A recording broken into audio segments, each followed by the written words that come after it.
ብዙ ጊዜ ወደ ደቡብ ያለው ግጭት ይነሳል። ነገር ግን የሸዋው ኃይል ጎጃም ከራስ አዳል በኋላም ንጉሥ ተክለ ሃይማኖት ጋር ተጋጭቷል። ወሎ ከሚካኤል ጋር ተጋጭቷል። አርሲ ወላይታ ተጋጭቷል። ከሸዋ የተነሳ ወደ ሁሉም አቅጣጫ ነበር ዘመቻ የሚካሄደው። ይህንን ዘመቻ የመሩ ሰዎች ንጉሱ ምኒልክ ቢሆኑም ጦር አዝማቹ ደግሞ ጎበና ነበሩና በውህደት የተሰራ መሆኑን በግልጽ ያሳያል። እስከሆነ እለቱ ቅዳሜ ነበር፣ ዊኬንድ ነበር። ማምሻ ላይ ነበረ ይሄ ጉዳይ የተፈጠረው እና እኔ እዚህ ቢሮ ቆይቼ ከቢሮ ስወጣ መረጃ የሰማሁት እና ለሚዲያ ምን ነገር አለበት የሚል ሐሳብ መጥቶ የሚዲያ አካላት ይጠሩ ብለን ፋና፣ ኢቢሲ፣ አሚኮ ተጠርተው ነበር። የሰጠሁበትን ቦታ እስከዛሬ አስታውሰዋለሁ እኔ። ነገር ግን ፋናና ኢቢሲ ምናልባትም ዊኬንድ ስለሆነ ምሽትም ስለነበረ ስንጠራቸው በዚያ ፍጥነት አልመጡልንም። አሚኮ ግን ጎረቤት ነው፣ እዚያ 4 ኪሎ ነው መስሪያ ቤቱ። መኪናም ላያስፈልገው ይችላል እዚሁ ስለሆነ ልክ ጥሪው ሲደረግ ወዲያው አሚኮ መጣ።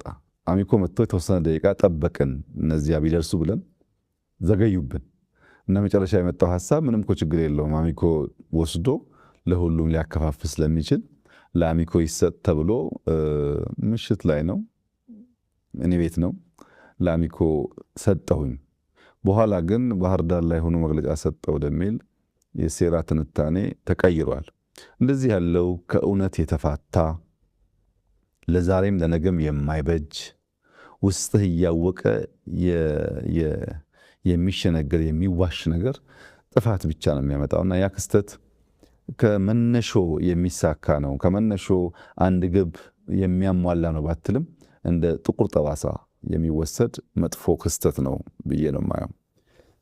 ለውጡን በመደገፍ እና ባለመደገፍ ጎራ የመቀያየሩ ጉዳይ በአማራ ዲያስፖራ የሚወሰን አይደለም። በሁሉም ዲያስፖራዎች የሚታይ ነው። በውጭ ሀገርም ብቻ የሚወሰን አይደለም። በሀገር ውስጥም ያ ነገር ሊያጋጥም ይችላል። ሰዎች በተለያየ ምክንያት ጎራቸውን ይቀያይራሉ። እኔ የሚመስለኝ በሶስት ዋና ምክንያቶች ጎራ መቀያየሮች ያጋጠሙ ይመስለኛል። አንደኛው የተሳሳተ ስሌት የነበራቸው ግለሰቦች ናቸው። ልክ ለውጡ ሲመጣ አንተ ባህር ዳር ተቀምጠህ የሆነ ጉዳይ ጽፈህ ሊሆን ይችላል፣ ተናግረህ ሊሆን ይችላል። እኔ እዚህ አዲስ አበባ ሆኜ የሆነ ነገር አድርጌ ሊሆን ይችላል። አንዱ ናይሮቢ ሆኖ የሆነ ነገር አድርጎ ሊሆን ይችላል። ሁሉም ሰው ይሄን ለውጥ የጀመርኩት ያመጣሁት ያዋለድኩት እኔ ነኝ ብሎ አምኗል። ብዙ ግለሰቦች ያሉበት ሁኔታ አጠቃላይ ለውጡን መርቶ ከአንድ ጫፍ ለማድረስ የሚያስችል አለመሆኑ በግልጽ የሚታይ ቢሆንም ግን አምነዋል ሰዎቹ። እኔ ነኝ የዚህ ለውጥ ባለቤት፣ እኔ ታስሬ፣ እኔ አገር ተሰድጄ፣ እኔ እንደዚህ ሆኜ ያመጣሁት ይሄን ለውጥ እና ይሄ የመጣው ለውጥ እኔ በማስበው መንገድ መሄድ አለበት።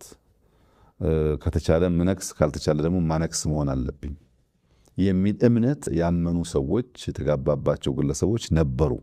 እነዚህ ግለሰቦች ለውጡ የብዙ ሰዎች ጥረት፣ ብዙዎች ዋጋ የከፈሉበት፣ በብዙ ድካም የመጣ እነዚያን ሰዎች በማስተባበር የሚመራ እንጂ የግለሰቦች ፍላጎት ለማሳካት የሚፈጸም አለመሆኑን ሲረዱ ሞክረው ሲያቅታቸው አውቶማቲካሊ የጎራ ለውጥ አሳይተዋል። መጀመሪያ ሮጦ መምጣት፣ ለመቀላቀል መሞከር፣ እንደፈለጉት ነገር እንደሚሄድ ማሰብ ሁኔታ ነበራቸው። ያ አልሆነም። አንድን ለውጥ በራስ መመዘኛ በራስ መነጽር ብቻ ማየት ስትጀምር ሌሎችም ማድመጥ ሲሳነ ይሄ ችግር ያጋጥማል። እኛ ለውጡ መጥቶ በህግ ስልጣን ከያዘን በኋላ የኛ እምነትና እውቀት በቂ አይደለም። የህዝቡን ልብ ትርታ ማድመጥ አለብን። ህዝቡ እንደሚያስብ ማወቅ አለብን። ያደረግነው ሙከራ እንኳን አይተው ትምህርት አለመውሰድ ማለት ነው። ሁለተኛው የጎራ መደበላለቅ የሚታየው ለርካሽ ዓላማ የሚቃወሙ ሰዎች ናቸው። ከዩቱብ ንግድ ጋር የሚያያዝ ወይም በአንዳንድ ሀገራት አሳይለም ለመጠየቅ ጥገኝነት ለመጠየቅ መደረግ ሙከራ መቃረን፣ መሳደብ፣ ማንቋሸሽ ብቸኛ መንገድ ነው የሚያስቡ ሰዎችም እንዲሁ አሉ።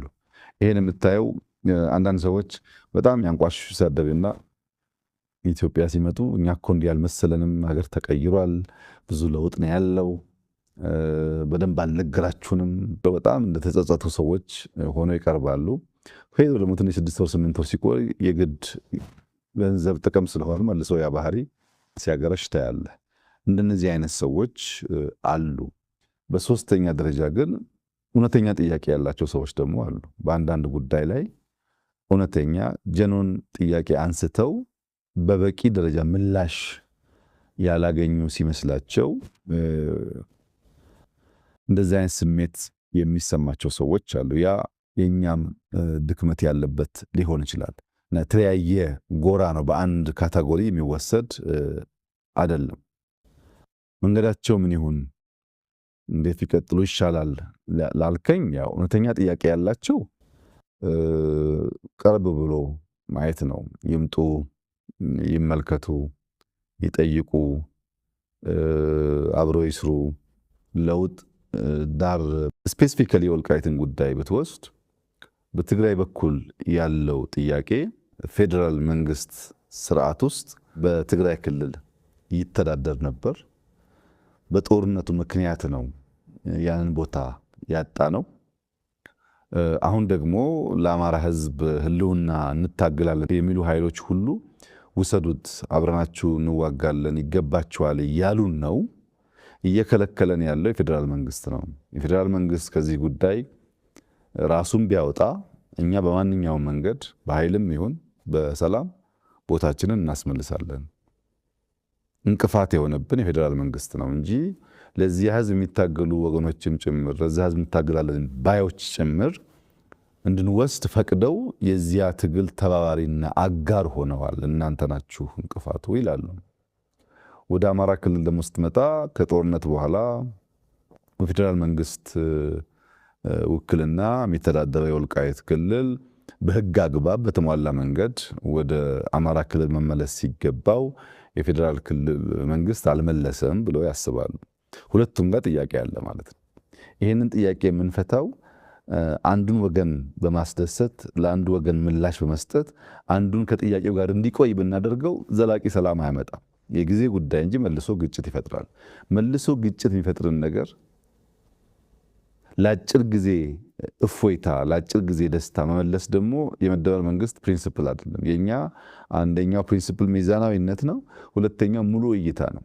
በምንወስናቸው ውሳኔዎች ዘላቂ ሰላም፣ ዘላቂ ልማት፣ ዘላቂ አብሮነትን የማያረጋግጥ የአጭር ጊዜ ድል ከሆነ ታይም ቦምብ ነው።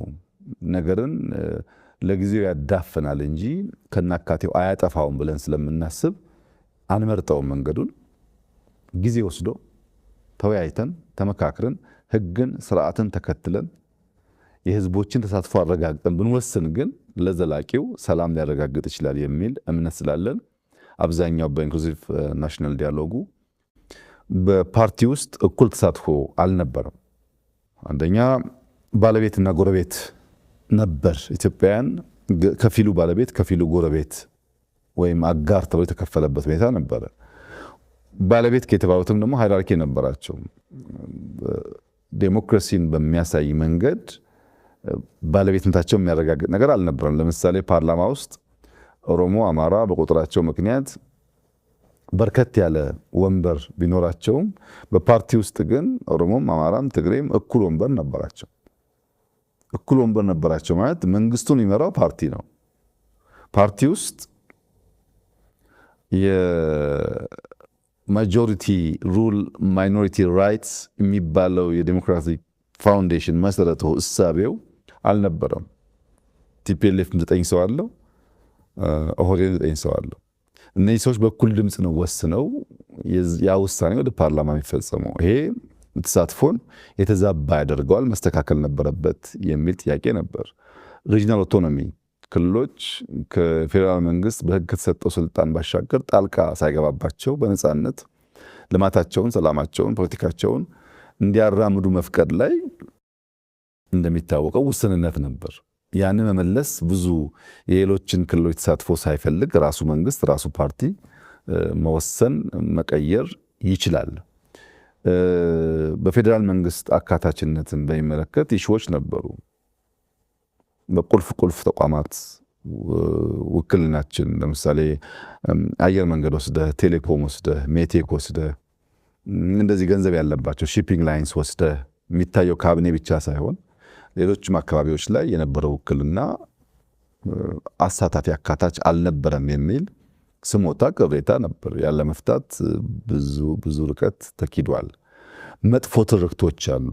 አንደኛው እንደ ገዢ፣ እንደ ጨፍጫፊ፣ እንደ አጥፊ የሚወስድ ትርክት አለ። ይሄ ደግሞ በዘላቂነት ኢትዮጵያን እያጠፋ እየከፋፈለ ነውና ትርክት ማድረቅ አለብን፣ ማስተካከል አለብን የሚል ጥያቄ ነበር። እሱን ለመፍታትም የውስጥ ውይይት የመንግስት ውሳኔ በቂ ስለነበረ ማድረግ ተችሏል። ሌሎች የፖለቲካ ኃይሎች ወይም አመለካከት ያላቸው ፓርቲዎች በመንግስት ስርዓት ውስጥ ማሳተፍ ኢንክሉሲቭ መሆን ችግር አለ።